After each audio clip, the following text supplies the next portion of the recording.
Hello again, I am Blunty. Sitting on the table for me here are a few examples of some stuff and things I've been getting up to with 3D printing. If you are a regular visitor to my channel, you may have heard me mention in a couple of other videos over the last month or so that I have been playing around with a new Prusa Core 1 3D printer.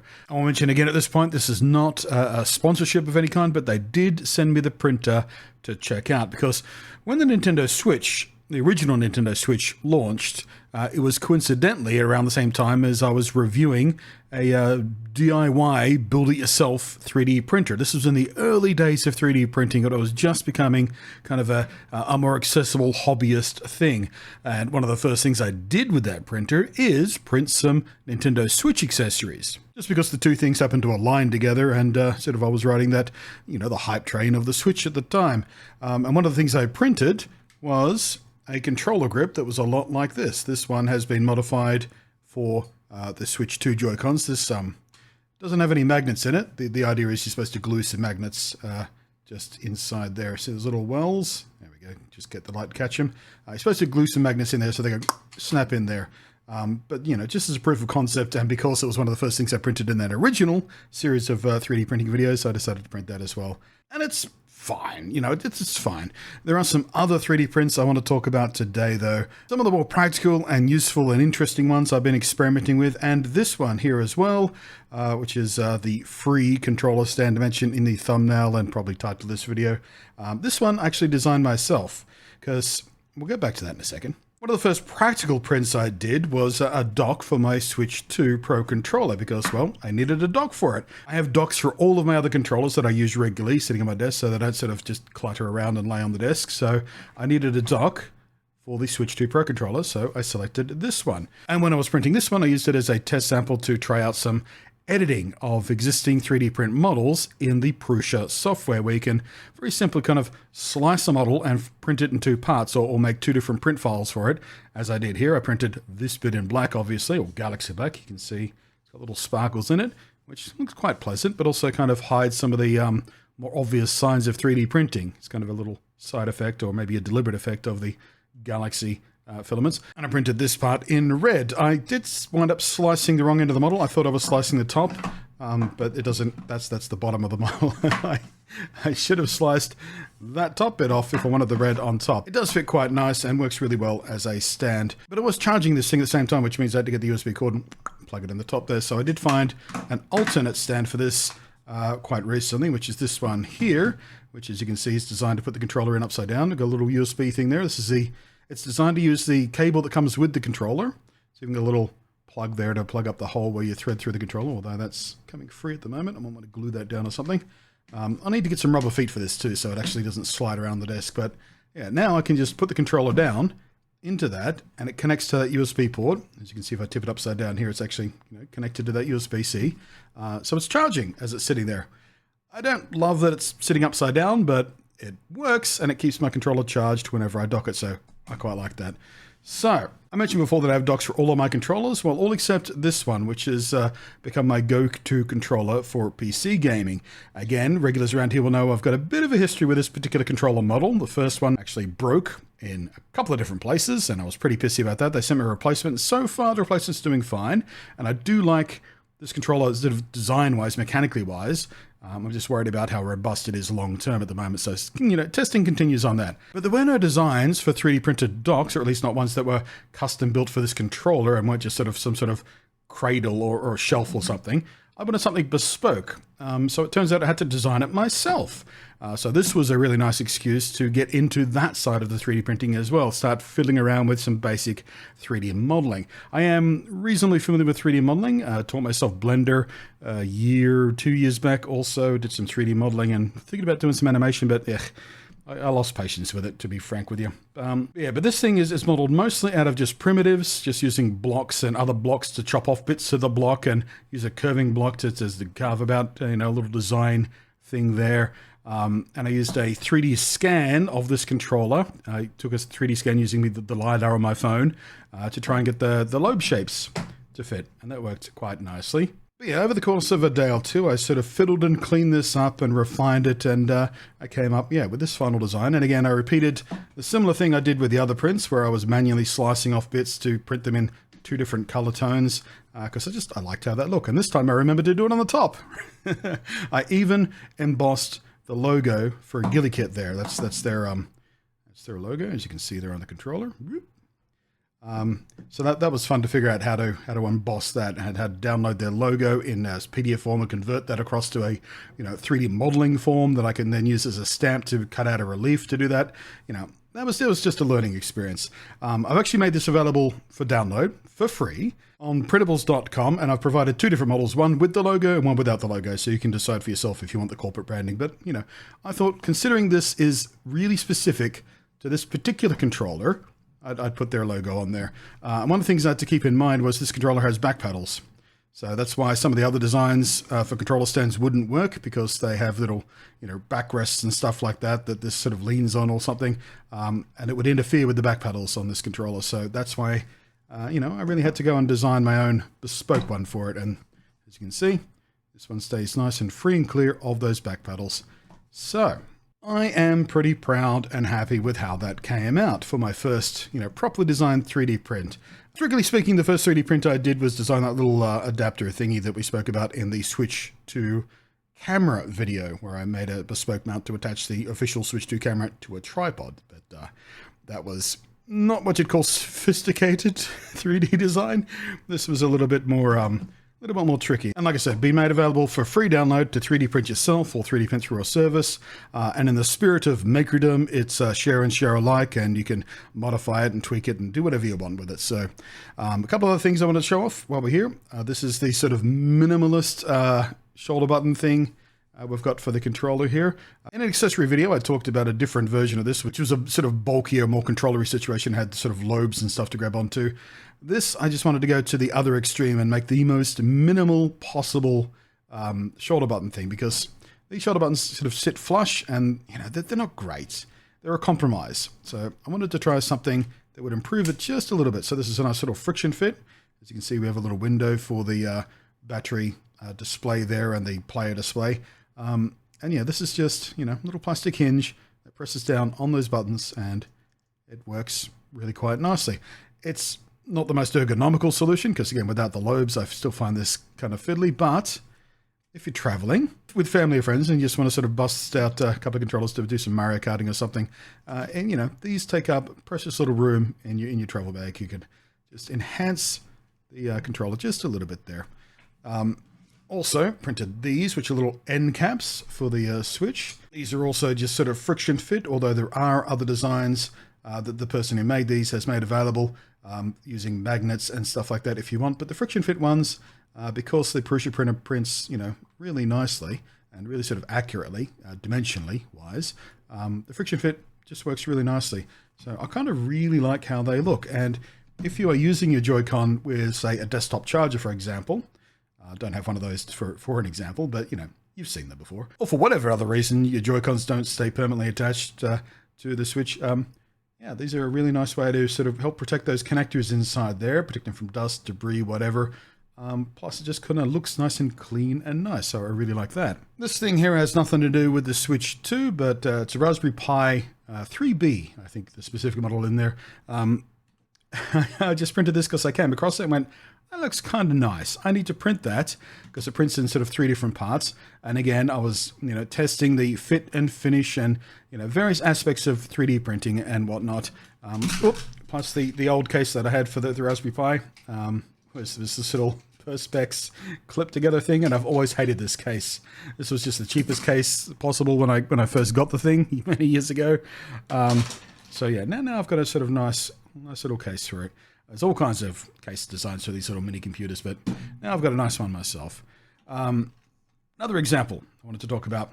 This blue one here is a print from the original 3D printer back sort of 8-9 years ago, whatever it was now. So I reprinted that design again, just to take a look at, the major differences. This was one of the best prints I ever got out of that original printer, and as you can see layer lines, and it's a bit chunky as you go around the smooth corners and stuff.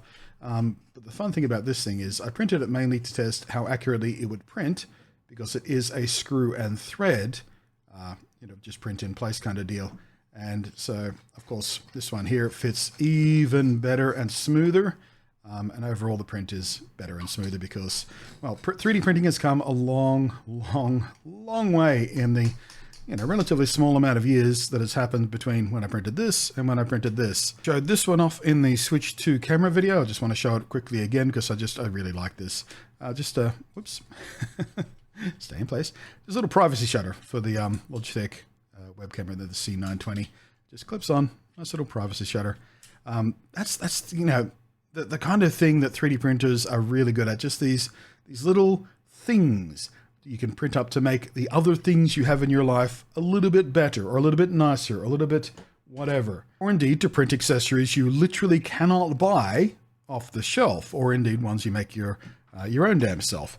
I just throw in a clip that I recorded when I first printed this over this, because I did pre-record some responses to this, but I really like this. This one has to be one of my favorite things I've 3D printed. It's a print-in-place thing, and I printed it out specifically because of that. Print-in-place means it prints as a whole unit, even though it's got hinges here. These hinges, 3D printed in place. I didn't have to assemble this afterwards. It is a really good test of how precise your 3D printer can be when you 3D print stuff like this. And these hinges, I mean, there's no rattle or movement in these. They hinge exactly the way they're supposed to hinge. They don't slide up or down or anything. The precision on this is really, really nice. The other thing I wanted to do with this is, as you can see, it's a two-part print. I printed the black inserts separately, so we have a different color to set in there. And again, nice test of the precision of the 3D printer and consistency.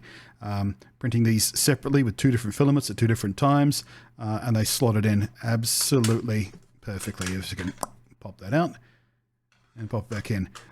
One thing I haven't done yet, these little holes here, those are for some magnets. So ideally this thing would magnetically close, but I've just got to go buy the magnets. These magnets are a sort of a standard size magnet that are often used in 3D printing projects and stuff. So a lot of 3D hobbyists have sort of bags and drawers full of this specific little magnet, but also has a little nubby side there. There we go. I can kind of get on camera for you there. And a little slot there to help it locate as well. But as you can see, it's in the shape of a Game Boy case. There is a small amount of weird texture on here because it printed this side down. So I might give this another reprint and try some slightly different settings to see if we can get this surface absolutely perfect across. But yeah, you can see where it is perfect. It came out really lovely and smooth. And yeah, I couldn't resist. When I saw this, I went, oh, Game Boy case for my Switch case. Game Boy cartridge case for my Switch cartridge. My God, how does that sentence work? But look, they've even got the security bit. Details. I love these details. But yeah, really impressive how well this printed. Just flat in place, and yeah, impressive hinges. I don't know if this is the best material to do the insert with. This is PLA, which is a relatively stiff material, and as you can see, these are little sort of springs here to help keep the cartridge in place. And this is not the most flexible filament you can have, so at some point I might get a different filament and reprint these in something slightly more flexible, but for now the cartridges snap in and out really nicely. But again, because it is the PLA is such a robust, stiff filament to print in, I imagine if you pull the carts in and out, in and out, in and out, in and out dozens and dozens of times, eventually these will weaken and perhaps break. But again, if they do have a break, I can just print out a new insert, which is one of the joys of 3D printing. But yeah, as you can see, they come in and out nice and easy, and beautiful. This one, I was really curious to see how well it would print, because it printed this side up. And as you can see, there are a lot of very thin fins here. And the idea with these fins is, here, if I can grab my cases here, these are for the game cases. So they have to be nice and precise, because you don't want these things rattling around too much. But as you can see, if the game case was actually closed, they slot in really, really nicely. Now there is a bit of a lip at the front here, so it's slightly awkward. But these are never ever going to fall out accidentally when they're sitting on your shelf or whatnot. So there we go. Just tilt it up for the camera there.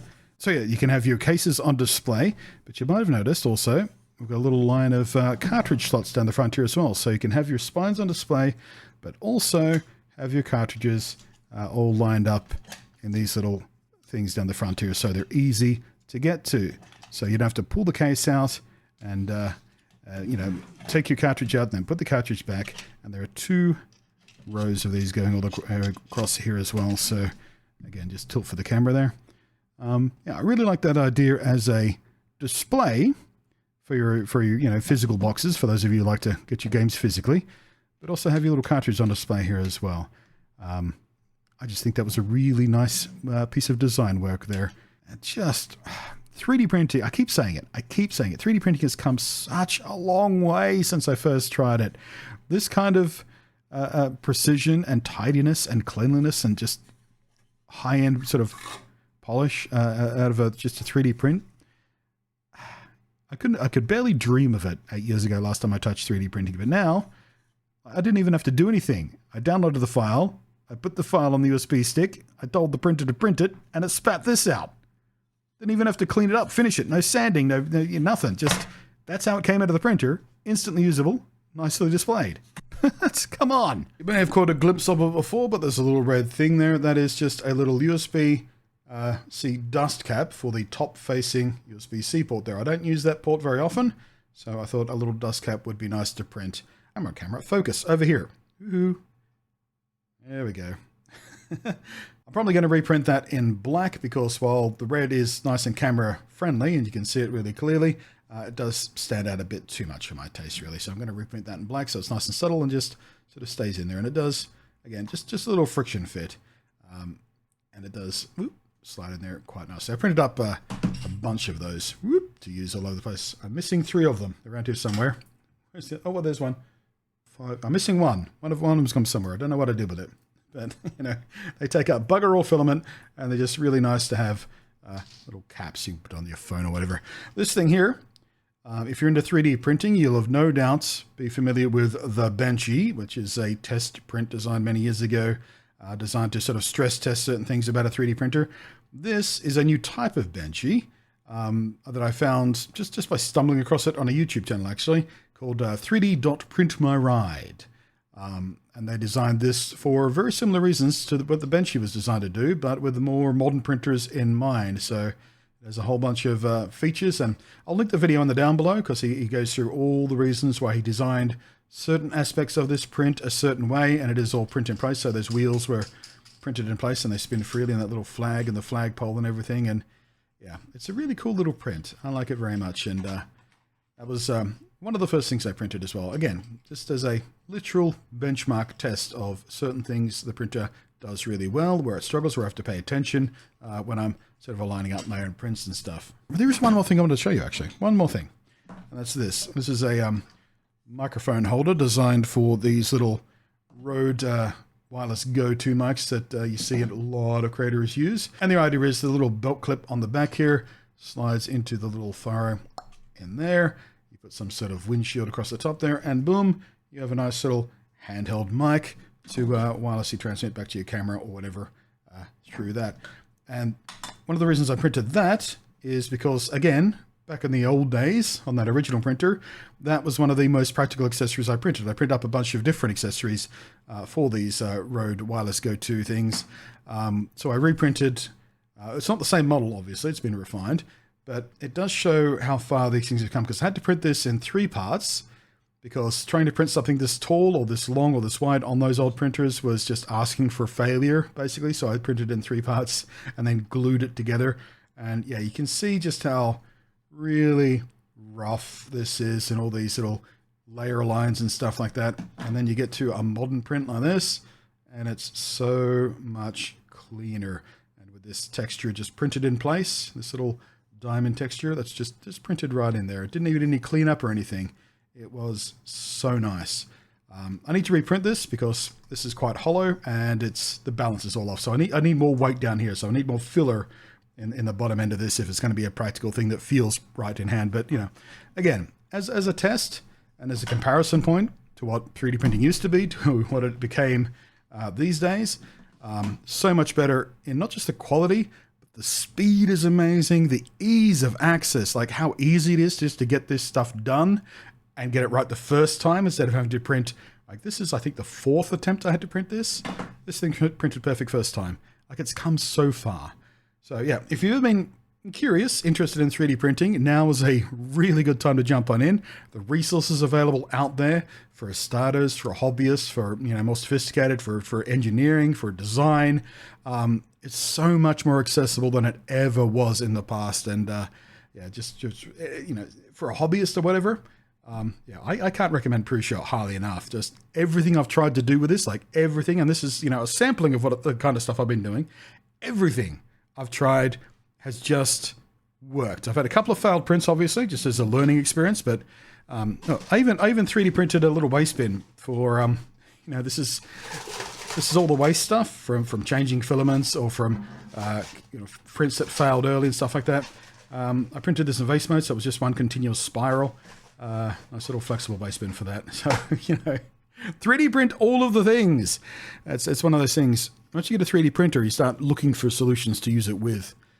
It reminds me of the old fable. If all you have is a hammer, all your problems suddenly start looking like nails. And if you have a 3D printer, all your problems suddenly need 3D printed solutions. Oh, I told a lie. There is one more thing I wanted to talk about, and it's this, but I might save this for a separate video. Little action figure guy here. I might make a separate video about these because I'm not done experimenting with these guys yet. But yeah, if you're into 3D printing, you'll have recognized instantly what this guy is and just how kind of amazing they are. So yeah, thanks for watching. I am Blunty. I will catch you next time. And hopefully, if you do have one of these controllers and access to a 3D printer or a friend with a 3D printer or a 3D printing service, you can give one of these a go because, yeah, like I said, I'm pretty damn proud of it and it works really, whoops, unless you throw it on the desk, it works really, really nicely. It is quite stable. See, it's stable. It's fine.